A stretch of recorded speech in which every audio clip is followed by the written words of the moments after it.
You're listening to the Options Insider Radio Network, the home of the Options Podcast. For more quality options programs, visit theoptionsinsider.com or search for Options Insider Radio Network in your podcast provider of choice. Listeners can also access all of our programming through our mobile app available in the iTunes and Google Play stores. Select programs are also available via live stream at mixlr.com/options-insider.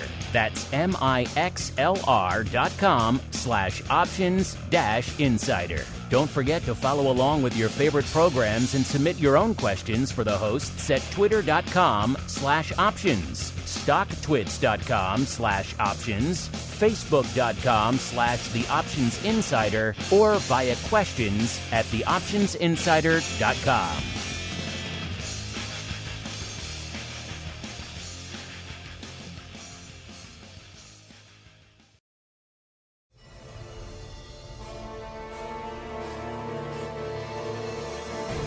You wanted it. You got it. A radio program that helps teach you options trading inside and out, basic to complex. This is Options Boot Camp. Whether you want to learn how to protect your portfolio, generate income, or even become a master of volatility, your Options Boot Camp drill instructors, Mark Longo and Dan Passarelli, will break it all down for you. If you trade options, you've got to ask yourself, why would you choose an options trading platform that puts investors first?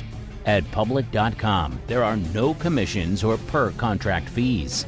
And more importantly, it's the only platform where you can earn a rebate on every single contract traded. That means you can save on your options trading costs and keep more of your capital in play. Whenever you trade options on Public, your savings are automatically applied. So, don't change your strategy, change your platform, and see the difference in your bottom line. No commissions, no per contract fees. And it's the only options trading platform where you can earn a rebate on every contract traded. To learn more, please visit public.com/optionsbootcamp. Paid for by Public Investing. Options not suitable for all investors and carry significant risk. Full disclosures in podcast description. Fall in boot. It's time to get into peak options trading shape. It's time for Options Boot Camp. All right, everybody. That music means we are back once again. It is time to dive on into Education Wednesday with a program known around the globe as the old OBC. My name, of course, is Mark Longo from the optionsinsider.com, as well as from the network upon which all of you folks have been mainlining. Allow me to invite you to the newest doubleheader on the network, so come back after this show. If you're listening on demand, as I know most of you are, just hit next on your device of choice. That is, of course, if you're subscribed to the full network. You should be, after all, by this point, because that'll also get you the futures rundown. And man, we tackle a lot of intro to futures concepts. You have a whole segment called Futures 101 there, because there's a lot of nuances in all of these contracts. You know, this contract size is because that's how many bushels will fit into a rail car. All kinds of weird stuff. This tick size is over here. It's crazy. It's wild. It's fun. Judging by the feedback, you folks, and the numbers, you folks are loving it. So glad to see that. So yet another reason you should be listening to the full network. And wherever you're getting the content, make sure you throw a like, a star, a comment. It does help new folks listen and discover the show, just like Mikey did. Mikey's a man of few words. In fact, 0 words. He put in what is effectively, the emoticons for smiley face. That's what he put in. That's his review. So 5 stars and a smiley face. So you know what, man of few words. I can appreciate that, Mikey. Thank you to you and everyone else who takes the time to rate and review us out there.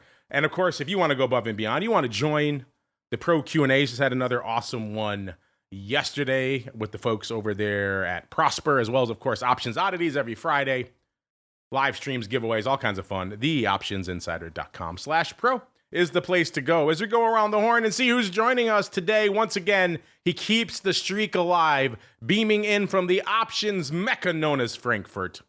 He is the black-hatted one himself, Mr. Dan Passarelli from Market Taker Mentoring, what the cool kids call to Mr. P, how go things in to land these days?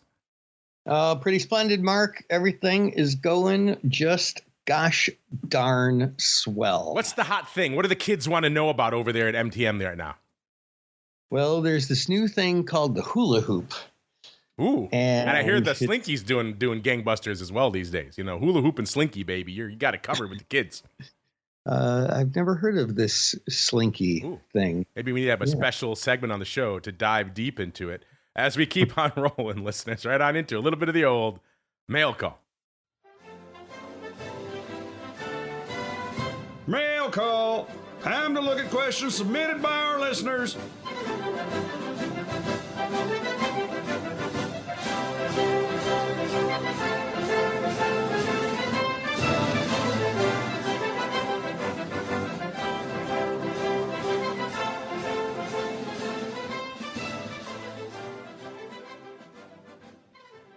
All right, everybody, welcome to the mail call, the portion of the show where you folks take the reins, your questions, your comments.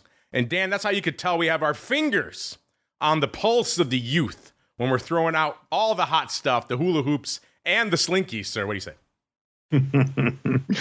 Yes, we're cutting edge over here, Mark. I hear poodle skirts, all the rage with the girls as well. You know, beehives. You know, it's a hot time out there on the teen scene, which we know a lot of our listeners. I'm cracking myself up here on the show. All right, let's see if your mail, your questions crack us up here on the show this week, listeners. Let's go see what you folks had in store for us last week first, pay off some of those. We had some funky ones last week. Our actual question of the week last week was, we're a month out from the election. A lot still has to unfold between now and November 5th, of course. But when the dust settles, where do you think VIX is going to open? On Wednesday, November 6th, we gave you 4 ranges. Around here, 18 to 22, which is, of course, where it was when we posted this a week ago, kind of where it still is now. Higher, 22 to 26. Still higher, north of 26, or back down below 18. Dan, I believe you were feeling your optimistic self. You put on your happy hat because you said you think things are going to calm down. It's going to be back down below 18. And our audience pretty much agreed with you. 38.7% say, yeah, they think when the dust settles, when the smoke clears on Wednesday, November 6th, VIX will be back below 18. So, Dan, our audience agrees with you. What do you think? Yeah, I mean, to be clear, I said that I was hopeful that would happen. Yeah, crazy world full of a lot of crazy people these days. But yeah, I'm glad that that's the consensus, because, you know, that probably means the majority of people are not crazy. Well, we could hope. Sometimes I wonder, but the audience of this show, clearly an insightful and intelligent and decidedly not crazy bunch, Dan. All right, and then let's see. 19.4% of you chose still higher, north of 26. 29% said 22 to 26, so still some froth. I could certainly see that being an outcome. And then 12.9% saying around here, 18 to 22. Keeping it on the election, Dan, we were debating this with our buddy, Mr. Dr. Bix on Vol Views. So we put it out to the full audience. They are the ultimate arbiters every day. Kind of want to play it out for our audience here as well. We said, do you think we'll see an October surprise that impacts the election? Very simple, yes or no. Dan, what is your vote, and where do you think our audience came down? No, hold on. Is the spirit of this question like a political surprise? Like, you know, Tom Selleck is going to replace Trump for presidential candidate or something? That would be interesting. I might be down for a little Magnum PI on the campaign trail. Hawaiian shirts, sweet old school 80s cars, a rockin' soundtrack. You know, now I'm excited. Now I want that. I want Tom Selleck on the ticket. Thank you for distracting me, Dan. But I digress. Yes, this is something that impacts the election, and for purposes of our audience, also the market, sir. Geez Louise, I don't know. I mean, I would say not an out of the ordinary surprise. I mean, the answer is yes, because there's crazy stuff happening every day. But I mean, like a real material surprise, like, you know, major surprise. I don't know. I mean, I don't think so.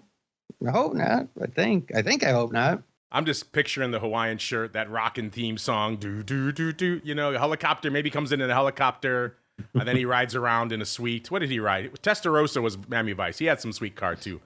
They all did. Everybody in the 80s. I don't care if you were unemployed homeless man. You had a sweet car in every show on the 80s. Our audience agrees with you, Dan. 73.7% say yes. They think something is afoot. Something is out there we're waiting to see. No, 26.3%. Now, impacts the election is a big thing because we didn't really see one last time that impacted the election. The last time we really saw one of these was back in 2016, as you'll recall, Dan, with the whole Hillary email scandal about a week or so before the election that really seemed to tilt the polls in Trump's favor. So do they have something else up their sleeve that could shake up the game like they did back in 2016? I guess we'll see, but our audience, a deeply skeptical bunch. They've been around the block a time or two, and they expect to see something up their sleeve. Since we're saying on the election, this one's kind of ridiculous, but we had to talk about it. We profiled this paper on our Option Block show last week. Someone, Dan, bought 50,000 of the November 25-35 call spreads in everyone's favorite name, DJT, for $2.38. We said at that level, are you a buyer or a seller? And our audience was a seller, 63.6%. Looks like maybe the answer should have been buy, Dan, because the stock's up another 330 today, or 12%. Now, this stock doesn't move according to any economic, news. It moves on the whims of the political market, so a completely different beast. So obviously, there's some political tinge to this response as well. But yeah, it's on the rampage today. So apparently, this person knew what they're up to. 238. I got a feeling you could sell it for a wee bit more than that right now. So I guess the answer there was yes, was a buyer, even though our audience sold the hell out of it. Let's get away from political stuff, Dan. Let's go out to another silly one that we're kind of is just expiring right now as we're talking, Dan. This was kind of our late second half of the week question that's running into today. We asked you folks out there, everyone's favorite, soundhound.ai. This time on our show last week, on Thursday, I believe, on the Option Block, we said, somebody really loves the upside. They bought 23,311 of the Nov 5.5 calls for 40 cents.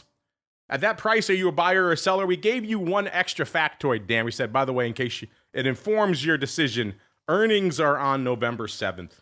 And just a nugget, Dan.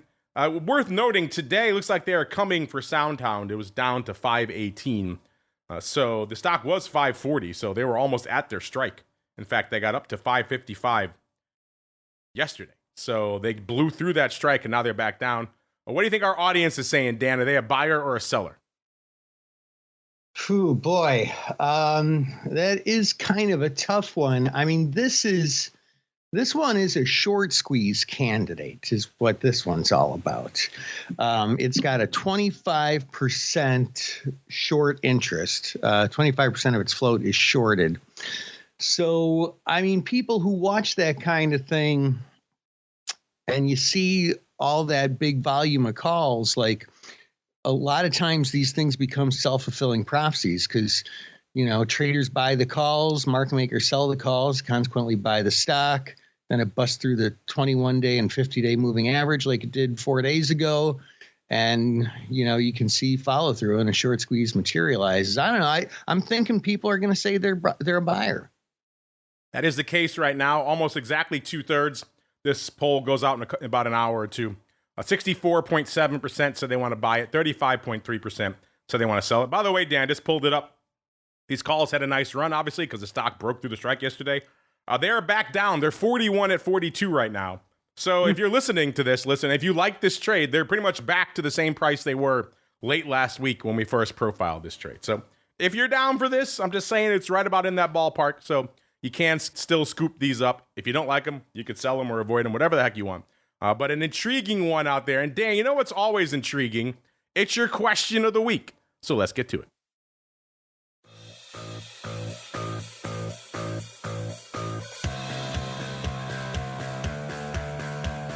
And now, it's the moment you've been waiting for.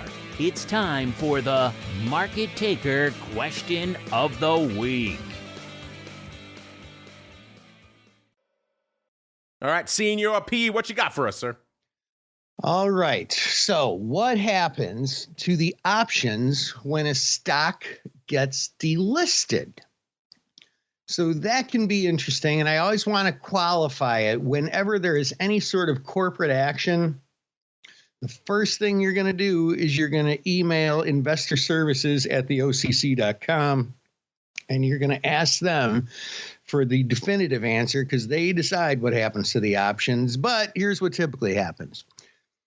When a stock gets delisted, then the options that day expire.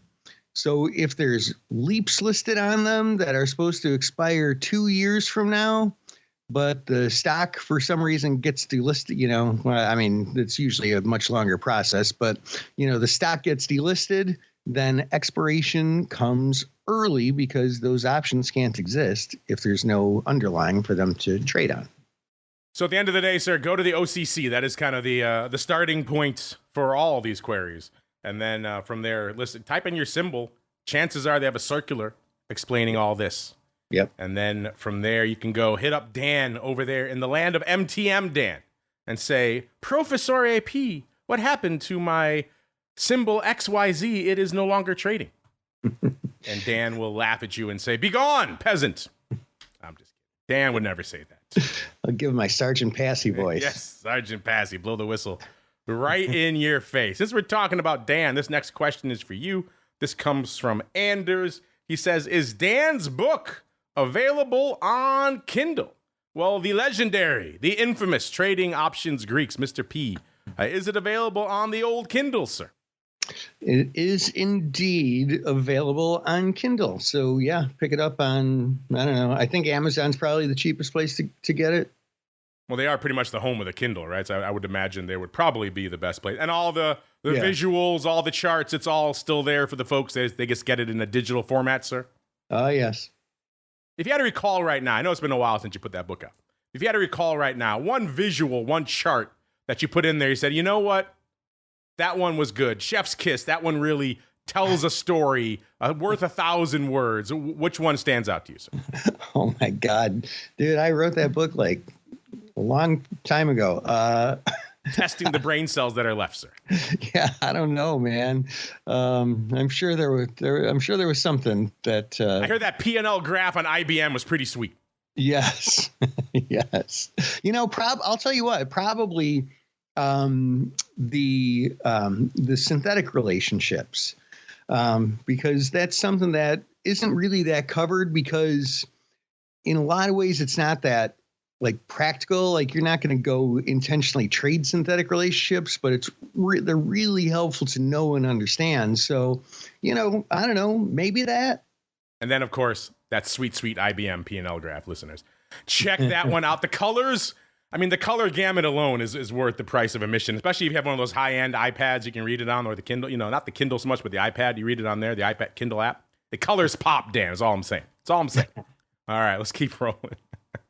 We're having all kinds of fun on the show today, listeners. Hope you are too.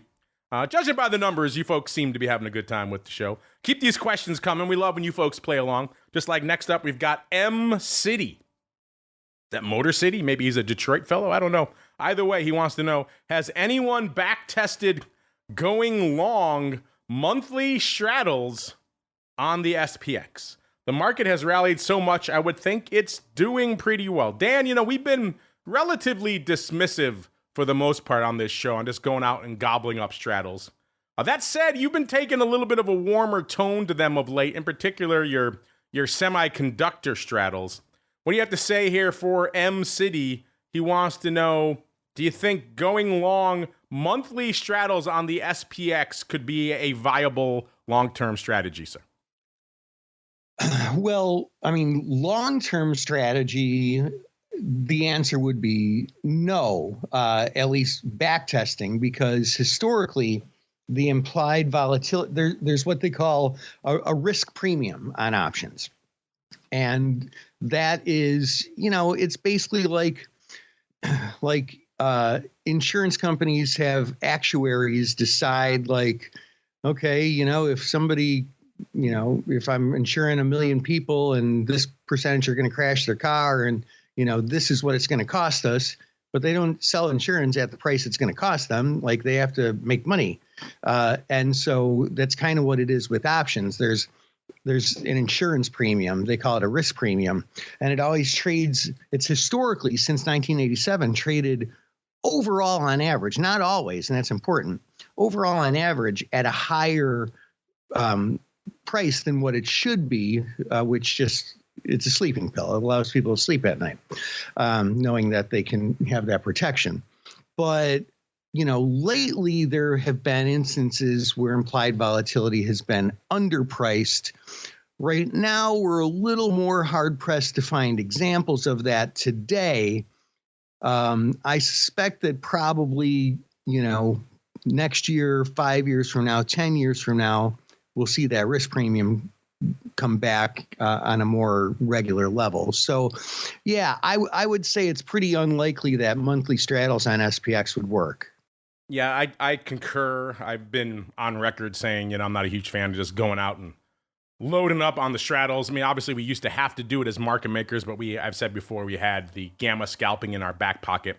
Much more favorable account treatment as well and margin treatment to be able to defend those straddles until we could actually take them off and make some money on them.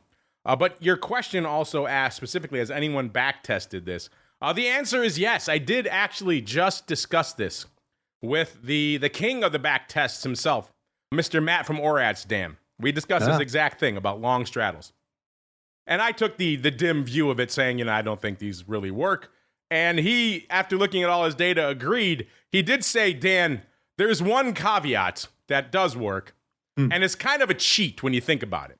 He said the straddles that had the most long deltas. So obviously, listeners, when you're buying a straddle, you're buying one option, you're buying another. Theoretically, if it's straight at the money, you're buying a long 50 delta call, you're buying a 50 delta put that is negatives. They should cancel out. You should have 0 delta.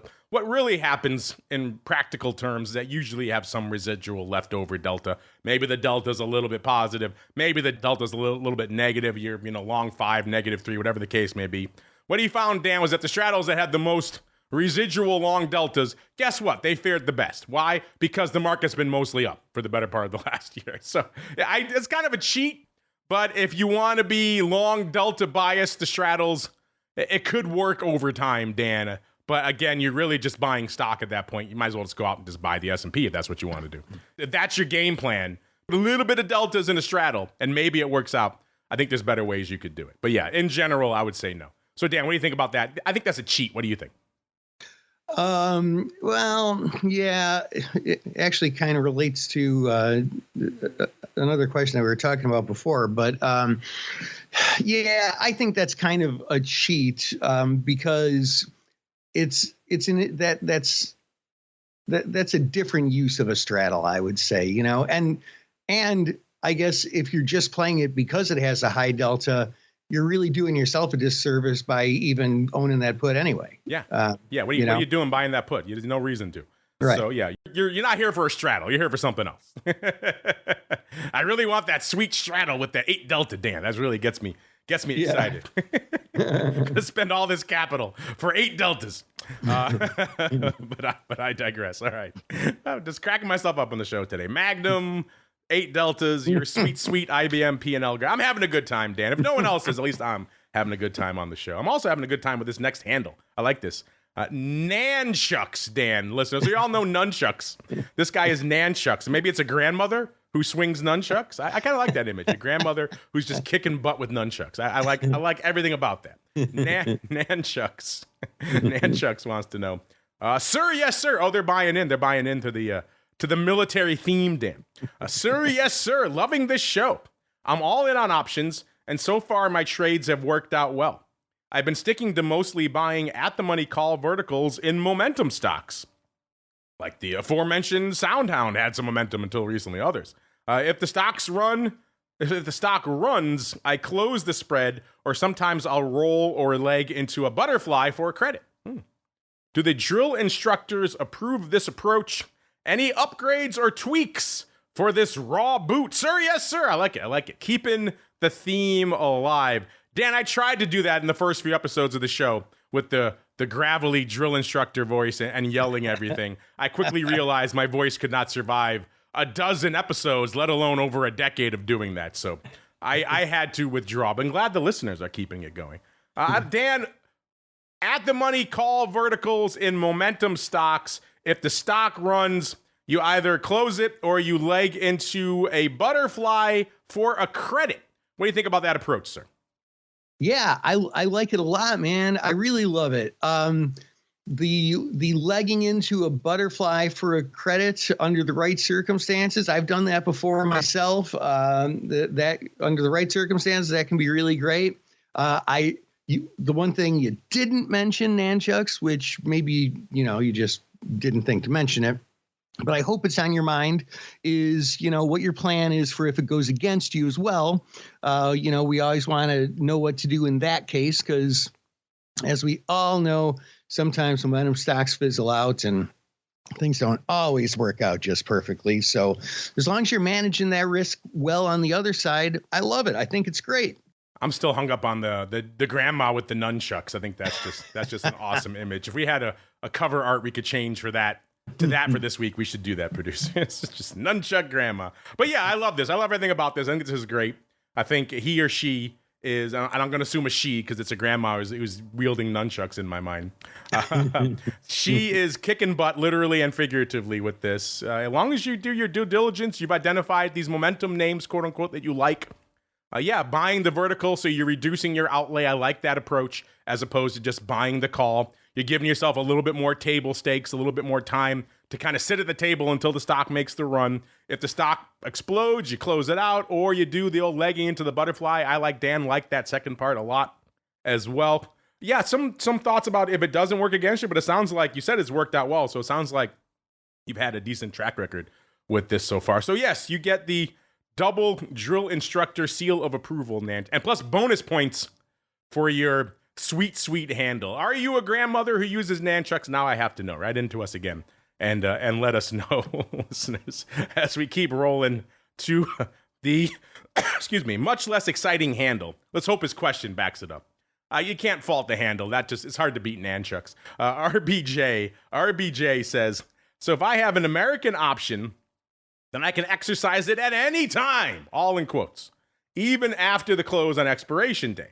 While if I have a European option, then I can only exercise it after the close on expiration day. Is that pretty much the gist of it? Well, short answer, yes. Seems pretty silly to me. Why would you want an option that doesn't let you exercise the option part? Isn't that pretty much the name of the product? Yes, that's where the name comes from. The right, but not the obligation to exercise and actually buy the underlying or sell it at that particular price by that particular time. Yes, you're right. That is inherent in the naming of the product. But remember, we talked about this before. It sounds on the surface, yeah, man, I'd much rather have this option that gives me all these options, quote unquote, to do whatever I want throughout the lifespan of this product versus this option that does it. Again, that on the surface makes a lot of sense to people. Then, of course, as we've outlined here, it almost never makes economic sense to actually do that. There's no reason. You're always better off outside of the rare scenarios where there's a dividend in play that is worth more than the remaining extrinsic value on that strike. Outside of those rare scenarios, it never makes economic sense to do that. So is it nice to have the option? Yeah, I guess. But if it makes no sense to do it, if you're actually hurting yourself and costing yourself money by doing it, do you really want to do it? And on the flip side, if you're selling these options, people like the peace of mind of knowing that, hey, this thing's not going to come back to bite me anytime during the lifespan. In fact, we see a ton of paper now, Dan, going up in flex options now for this exact reason. We're seeing millions of contracts go up in flex right now because there's a ton of these defined outcome ETFs out there that use options to construct these defined outcomes. But guess what? They're using all these American style options and they don't want to deal with this early exercise and assignment risk. So they then go to the flex and they swap them for European style because they don't want this noise. They don't want this headache. So there are millions of contracts, an entire sub-industry. Every exchange right now is gearing up their flex like it's going out of style because it's printing money for this exact reason. People want to get rid of this American exercise option and just deal with the European style. So on the surface, it might seem like that, but in reality, the lack of the enter time exercise option is actually a beneficial thing to a lot of people, especially the premium sellers. And for you, if you're long the premium, it doesn't make sense to ever really use it. So I wouldn't get too hung up on it. Dan, anything you want to add on it, sir? Yeah, I mean, there's a lot of use cases for options. We can break those down into two categories, hedging and speculating. And I don't know, I would go as far as saying I think speculating is probably a lot more common. And whether you're if you're speculating, you're almost certainly closing your option positions before they expire and never exercising and not wanting to take assignment. And if you're using them as a hedge, you're still probably closing them before expiration. So, and just the numbers dictate that most options are closed before expiration. So, most people don't want to get assigned. I mean, as far as an exercise, you have control. There won't be any surprises. But most people don't want to get assigned because if you get assigned, you end up with a position that's probably an adverse position. And you go from an option position to what they call a delta 1 position, 100 delta. And now you're just like, uh-oh, I got assigned. I hope it doesn't go up or I'm in trouble. If it goes down, I get lucky. And that's a terrible position to be in for an option trader. And so, the thing about European options is that's not going to happen. You're not going to get surprise assigned. And so you just manage your risk by closing it before expiration. And, you never have to worry about that added risk. All right, Dan, we got one more that's kind of more of a 201, maybe even a 301 type question, but it delves into the Greek, so I thought it would be interesting. It actually came into our option block program, and we discussed it at length there with the Flowmaster. So if you want another deep dive into this, a person who sent it in, Brandon, I'm assuming you listened to it already because you sent it in to that option block show. But Dan, I thought it'd be interesting to repeat this and discuss it a little bit on this show as well. Obviously, the OBC audience, a unique butterfly audience. A lot of them do just mainline OBC, so I want to make sure that they have a chance to discuss this as well. And again, it's kind of nuanced, so pay attention here, listeners. But it's an interesting one. I think a lot of you may encounter this as you start trading more options, and you might have this question. So Brandon wrote in. He said, hello, long-time listener here, first-time questioner. He says, I was looking at leap options. And I noticed these are, again, the long-term equity anticipation securities, listeners, so longer-term options. I noticed that the out-of-the-money delta was greater than 0.5. He says, my example, Intel April 25 calls, he said those were over a 50 delta. And we did go check when this came in, I believe, a week and change ago, and they were indeed over 50 delta. They were like a 53. What is causing this? I am familiar with the Greeks, and it is always my understanding that delta shows how in the money the contract is. Thanks for the fantastic show. Well, you're welcome, Brandon. Thank you for taking the time to write in, asking such a thoughtful and nuanced question. Dan, we've talked about before kind of debunking the notion that delta is the precise probability of the option expiring in the money. Mathematically, that is not the case. It's a good shorthand for it. It's in the ballpark, but it's not going to be precise. But what do you have to say here for Brandon, who wants to know? He's kind of freaked out. He's like, why are these out of the money deltas greater than 50, Dan? Yeah, that's a really good question, Brandon. So here, let's not get really fancy with the math because, frankly, the math with option pricing models and the byproducts of them, which are the Greeks, is really complicated. So let's just keep it in total lay, easy to understand terms. So it has to do with financial theory, right?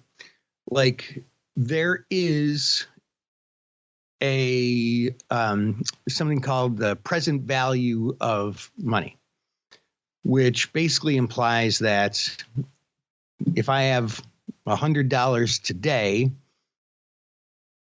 I can invest that at least the risk-free rate, and that $100 today would be worth $105 in a year if the risk-free rate is 5%, right? So that plays in with stocks conceptually. If you're going to hold those April of 2025 Intel calls for 183 days, well, I mean, if Intel just owned cash, like they just sold all their buildings, all their chips, and just sat on a pile of cash and put it into a high yield savings account or T-bills or something, they would earn money. The company would be worth more in the future. So in that regard, delta is the likelihood of the option expiring in the money in the future, right? Because the stock price will be higher in the future. It should anyway. And, you probably do the math and the interest rate isn't going to calculate exactly out. And there's, all these mathematical nuances and such in there with American style options, et cetera, et cetera. But, that's how I conceptualize it. I think that's the easiest way to think about it. Just think of the time value of money. Yeah, that's exactly it. There's a forward value that all these platforms have to use to generate where they calculate with interest rates and everything else. Dan was just talking about the time value of money, where this stock will be by April of next year. And that's what you're seeing reflected in those deltas. If you really want to get nuanced in it, you can go into the synthetics and look at them, and they'll show you exactly what price they are pricing out. But this is a great question. Again, shows, Dan, that our listeners are taking it to the next level. All right, Dan, that music means that's all the levels for us today on the show. Man, what a wide-ranging show. Let me see if I can just sum it all up in one sentence, Dan. We had SPX Straddles, then we had Magnum PI, we had Nunchuck-Wielding Grandmas, we have out-of-the-money Deltas, I've lost track, all kinds of election madness and SoundHound AI. I mean, am I missing something, sir? Did I forget anything? Hula hoops and slinkies. Oh, yes, hula hoops and slinkies is how we kicked it all off. Man, what a journey we went on today, listeners. Man, packed a lot of living into one show. In the meantime, Dan, if folks want to pack a little bit more living, maybe in the land of MTM, where should they go? What should they do? Sure. Come on over to markettaker.com and join free. Just click join free up in the top right hand of our website there. And you get access to our chat room. We've got lots of free classes. And we always do free live trainings. So in fact, I think I have one tomorrow night. Head on over there and you'll get an invite to it. Ooh, free. Like it. Magic word. Check it out over there, listeners. Markettaker.com. Don't forget the second T for Theta. And if you like things free, or maybe even, dare I say it, paying you, then head on over to public.com/optionsbootcamp. Yes, go to that URL. Let them know that you are a listener of this show. It keeps them supporting this show that's coming at you week after week for over a decade. Where else are you going to get SPX Straddles and Nunchuck-Wielding Grandmas and all that fun? Nowhere is the answer. But head on over to public.com/optionsbootcamp. Kick the tires and light the fires. Again, it's not just free. If you're active, they will actually pay you a rebate on your trades, which is pretty freaking cool, if I do say so myself. They also want your feedback on their brand spanking new options platform. So tell them what you like, tell them what you're using, tell them what you'd like to see them add, because spoiler alert, they're probably going to add it. So that's pretty cool. So head on over to public.com/optionsbootcamp. Keep supporting the show that's been coming to you now for well over a decade. And if you want more in your lives, stay tuned. I'll be back in a little bit for all of our pro folks who are listening live, theoptionsinsider.com/pro, the place to go to access that. For everyone else, just hit next on your device of choice. I will be back with the newest addition to the network, the Futures Rundown. It's a hot one. It's hot out of the gate, listeners. Glad to see so many of you are enjoying. If you're intimidated by futures, it's a little bit, oh man, I don't know if I want to go down that road. Trust me, check it out. It's worth your time. We'll ease you into it. And if you're a little bit more savvy, we go a little bit into the weeds there as well. All kinds of fun happening on the Futures Rundown pretty much immediately after this show. Tomorrow, of course, our usual doubleheader of the option block. Our buddy the Flowmaster will be beaming in from the CBO's Risk Management Conference. That should be fun. Hearing all the latest in the world of volatility and hedging research should be kind of fun. After that, we'll be back with This Week in Futures Options. Friday, of course, volatility views, and one more time for the pro folks. Come back for a little bit of options oddities. You like stuff like those SoundHound calls and everything else. We got a whole show all about that fun stuff heading out on the pro. Then we're back again next week on Next Education Wednesday, another episode of Options Bootcamp. Stay safe out there, everybody. If you trade options, you've got to ask yourself, why would you choose an options trading platform that puts investors first? At public.com, there are no commissions or per contract fees. And more importantly, it's the only platform where you can earn a rebate on every single contract traded. That means you can save on your options trading costs and keep more of your capital in play. Whenever you trade options on Public, your savings are automatically applied.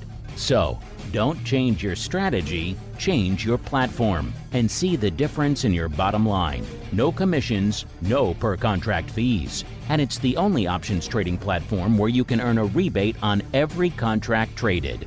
To learn more, please visit public.com/optionsbootcamp. Paid for by Public Investing. Options not suitable for all investors and carry significant risk. Full disclosures in podcast description.